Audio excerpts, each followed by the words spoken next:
Mwamba baada ya kufumaniwa na Apostle Arome hapa akaona aibu tu hapa, lakini Apostle Arome ni mtu mzima bwana, akaamua kukaa tu akamwambia kile ambacho kimemleta hapa. Akamwambia tabia yake ya kufanya mziki wa gospel kama biashara pamoja na tabia ya wanawake alionayo, lakini Mwamba akawa anajitetea tu hapa, wewe huna cha kunidanganya hata kidogo, yani rangi zote za udanganyifu nazijua. Akamwambia kwamba kuhusiana na pesa na wanawake sio sehemu kabisa ya mziki wetu wa Injili. Akapata nondo za ushuru kutoka kwa Apostle, lakini sijajua kama Mwamba zimemwingia. Lakini upande wa Pastor Moses ambaye anamlea akamwambia, nimeona hapo Apostle umepostiwa kwamba unaelekea Kenya tarehe 18 mwezi wa 12. Hii ikoje? Labda hujui kwamba tarehe 18 na mimi na ugeni mkubwa hapa kanisani kwetu? Yani Pastor nilikuwa sijui kabisa. Sikujua kabisa. James, unahakika kwamba ulikuwa hujui? Ni kweli nilikuwa sina taarifa yoyote kuhusiana na hili, lakini sio mbaya, nitakanza kuhusiana na safari yangu ya kuelekea nchini Kenya ili nihudhurie kongamano lako. Lakini akamwambia haina shida, nihakikishie ukweli kabisa kama unakuja kwenye tamasha langu, maana nitakuwa na ugeni mkubwa sana hapa. Lakini siku iliyofuata akapigiwa simu na Bishop Buzz Maina. Ni bishop kutoka nchini Kenya ambaye tayari walikuwa wameshazungumza naye kuhusiana na gharama za kila kitu kuhusiana na tamasha ambalo litafanyika nchini Kenya. Lakini akamwomba msamaha, akamwambia kwamba sitaweza kufika. Lakini baadaye Bishop akamwambia, tumeomba kwa muda mrefu kwa ajili ya ujio wako, lakini kwa nini tena umecancel? Lakini baadaye akamwambia kwamba tutakuongeza pesa. Badala ya pesa ambayo tulikuahidi kukulipa ambayo ni dola 20,000 za Kimarekani, sasa tutakupa dola 50,000. Mwamba akashtuka kweli kweli, ni pesa ndefu zaidi ya shilingi milioni 51 za Kitanzania, show moja tu. Mwamba akarogeka kuhusiana na hiyo pesa. Kumbuka ameshaambiwa na Pastor Moses kwamba kuna shughuli ambayo anaifanya kanisani kwao pale. Matangazo ya ibada katika kanisa la Zeal Church ambalo ni kanisa ambalo anasali Mwamba wa kuitwa James. Matangazo yanaendelea. Naye atakuwepo kwenye hilo tamasha. Watu ni wengi kweli kweli, wanachukua tiketi wakiwa na shauku ya kumtazama Mwamba wa kuitwa James. Hii siku wale kafika. Pastor Moses hapa anamkaribisha Mwamba wa kuitwa James. Akiwa anaongea kwenye Mike hapa akimuita kwa ajili ya kuja kuperform kwenye jukwaa. Lakini ghafla kaja kunongonezwa na msaidizi wake, anaambia kwamba Pastor James hayupo hata kwenye vyumba vya kubadilishia nguo huko. Mtumishi wa Mungu akachoka kweli kweli baada ya kusikia hiyo taarifa. Mwamba kajali pesa, kaondoka nchini Kenya, kamdanganya mchungaji na kisha kaondoka nchini Kenya. Mwamba anaonekana nchini Kenya huku anacheka tu. Anakaribishwa tu nchini Kenya na Buzz Maina. Lakini nyumbani huku Nigeria kaacha kilio tu. Pastor Moses aongee nini kwa watu? Ameaibika kweli kweli. Inawezekana vipi? Yani Mwamba akakulia katika kanisa hili, yani kila kitu yani kukuzwa kwake kote kumefanyika kanisani. Mke wake akanamwambia, hebu zungumza neno Pastor. Yani Pastor hana cha kuzungumza, yuko hoi kweli kweli. Lakini akasema kwamba yani kuanzia sasa sina ushirika naye tena. Akasema kwamba kuanzia sasa huyu kijana sina ushirika naye, sitojihusisha kwa lolote juu yake. Pastor Moses akawa amemaliza bwana, akasema kwamba hawezi kujishirikisha tena na Mwamba wa kuitwa James. Mwamba akapokelewa kwa shangwe tu huko nchini Kenya. Anaonekana katika kaunti ya Murang'a. Hapa ndipo ambapo tamasha linafanyika. Anapokelewa kwa shangwe tu na watu wa Kenya.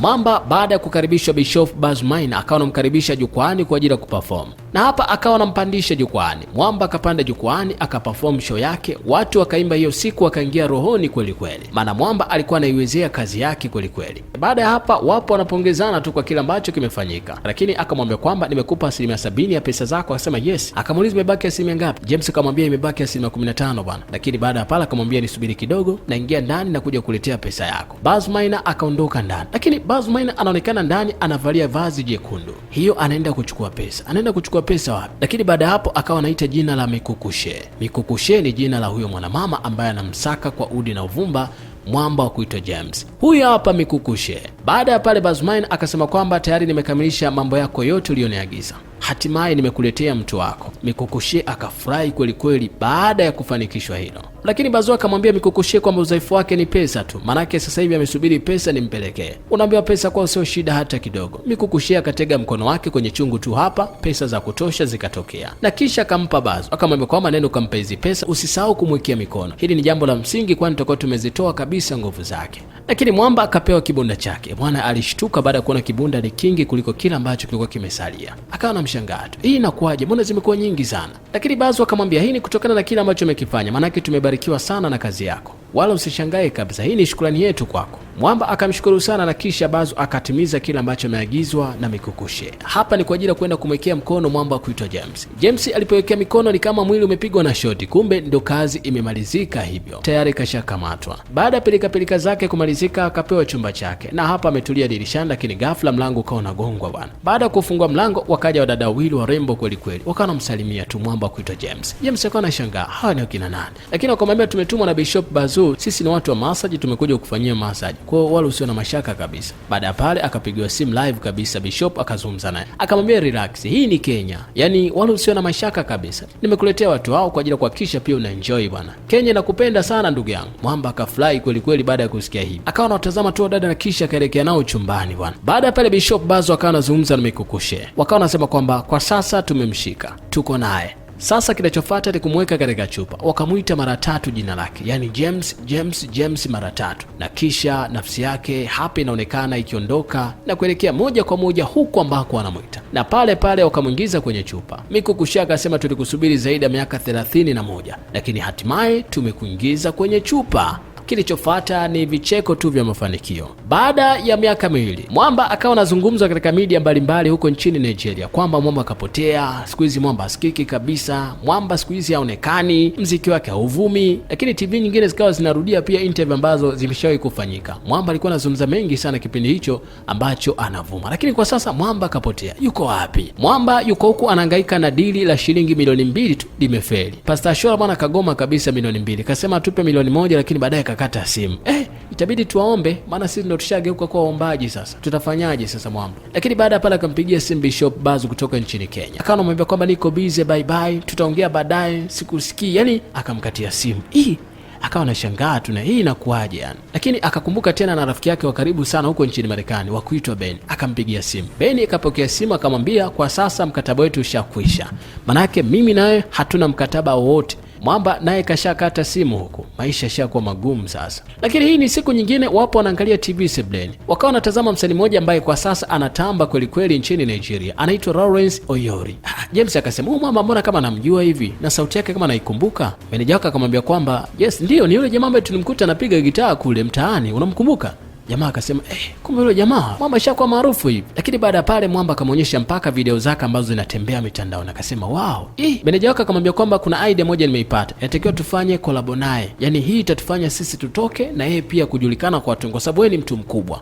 Jamaa kama idea ikamwingia hivi. Baada ya pale wakatafuta namba wakampigia Mwamba kuitwa Lawrence Oyori ili wazungumze naye, ambaye walimtukana kipindi hicho wakati anapiga gitaa, lakini kwa sasa ni mtu mkubwa. Baada ya pale akapokea simu. Baada ya pale James akamwambia kwamba nimeona kazi zako na hongera sana, unafanya vizuri, lakini kuna kitu nataka tufanye, unaweza ukapata nafasi lini tufanye ngoma ya pamoja. Lakini Mwamba wala hakuwa na shida kabisa. Akamwambia Mwamba haina shida. Hakuwa na tabia za kujikweza kama ambavyo ilivyokuwa kwa James. Akamwambia haina shida. Baada ya pale wakaingia studio bwana. Wakapiga ngoma moja kali sana yani. Mafotoshoot nini kila kitu kilifanyika, ikapostiwa kwenye mitandao ya kijamii. Baada ya pale ikapakiwa mitandaoni. Ilipopakiwa mtandaoni bwana, cha kusikitisha ngoma ina watu 2000 ndani ya wiki nzima. Kitu ambacho kilimshtusha kweli kweli Mwamba kuitwa James. Hii inakuaje bwana? Kuna kitu takiwa tufanye, yani sielewi kabisa. Hivi kuna kitu gani ambacho kinaendelea?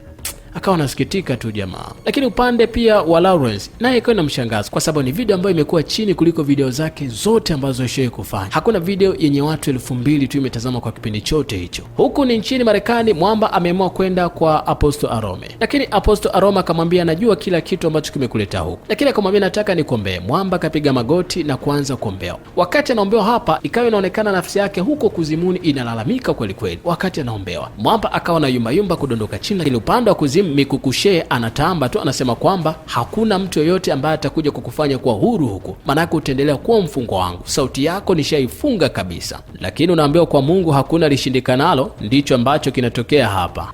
Baada ya maombi kukolea, huku anachomwa moto Mikukushe akateketea pasipo kutarajia. Mwamba akawa huru kabisa. Baada ya Mwamba sasa kuhisi kama ameutua mzigo, akawa anazungumza hapa na Apostle Arome. Apostle Arome akawa anamwambia, japo umekombolewa, lakini vitu vyote ni ngumu kuvirejesha tu haraka. Issue ya kuwa msanii mkubwa na kuwa maarufu tena iweze kujirudia hata kidogo. Manake kilichopo sasa hivi unatakiwa uende kwa Pastor Moses ukamwombe msamaha, maisha mengine yawe mapya kabisa. Akawa anashangaa, Pastor Moses tena? Hii itakuwaje, nitendaje kumwomba msamaha? Lakini baadaye Mwamba kajikaza akaenda moja kwa moja kwa mchungaji huko nchini Nigeria na kwenda kumwomba msamaha, mchungaji ambaye alikuwa amemkosea na wala amsikilize kabisa. Lakini leo hii akaenda kuomba msamaha na kisha akasamehewa. Akamkumbatia huku analia tu.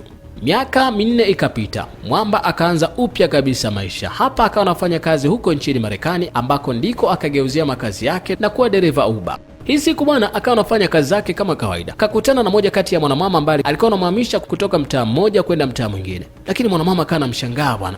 Ni kama nishakuona sehemu bwana, na kukumbuka sura yako. Akamkumbuka sura yake bwana, akamwambia wewe ni msanii, unaitwa James, nasikiza sana nyimbo zako. Mwanadada akafurahi kweli kweli, kaita familia yake ndani mle. Bila shaka umejifunza kitu kutoka kwa mwamba wa kuitwa James. Kumbuka adui yako halali yupo siku zote, anakuwinda usiku na mchana, na haijalishi alianza kukuwinda ukiwa na umri wa miaka 7, atakuwinda miaka na miaka mpaka atimize jambo lake. Bwana, kikubwa kaa karibu na Mungu wako. Mimi ni Shai TZ, na kusii subscribe na kubonyeza alama kengele ili miongoni mwa wanafamilia ambao wanakuwa wanapata recap za kutosha kutoka hapa Shai TZ Movie. Let's go.